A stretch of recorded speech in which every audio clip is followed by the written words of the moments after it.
Alors, chère communauté Formix, bonjour, je m'appelle Joseph et dans cette capsule, on va parler du glucagon.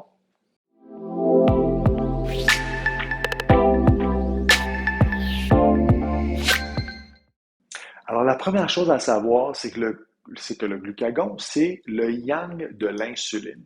C'est-à-dire que bien que les deux hormones sont produites par le pancréas, l'insuline va diminuer la glycémie, donc le taux de glucose dans le sang, et le glucagon, lui, va l'augmenter. Donc, si vous êtes, par exemple, en hypoglycémie sévère, c'est-à-dire que votre taux de glucose est vraiment bas, eh bien, on peut vous injecter du glucagon de manière nasale ou par une injection pour rétablir l'homéostasie, soit l'équilibre de votre corps.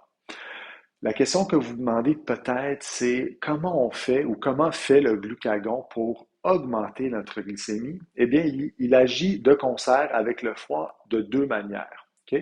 La première, c'est qu'il va indiquer au foie de libérer du glucose. Alors, le foie ou un foie moyen peut entreposer environ 100 grammes ou 400 calories de glucose. Ça, c'est la première manière.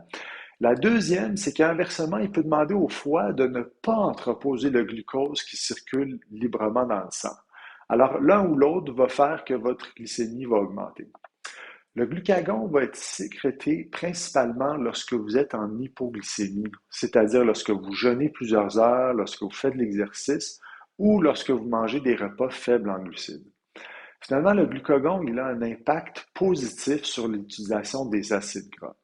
C'est-à-dire que lorsque vous ne mangez pas beaucoup de glucides, votre glycémie sera plus basse et donc la présence de glucagon va indiquer à votre corps qu'il devrait plutôt brûler de la masse grasse pour produire de l'énergie et sauvegarder le glucose qui est en libre circulation. Sur ce, je vous dis merci et à la prochaine.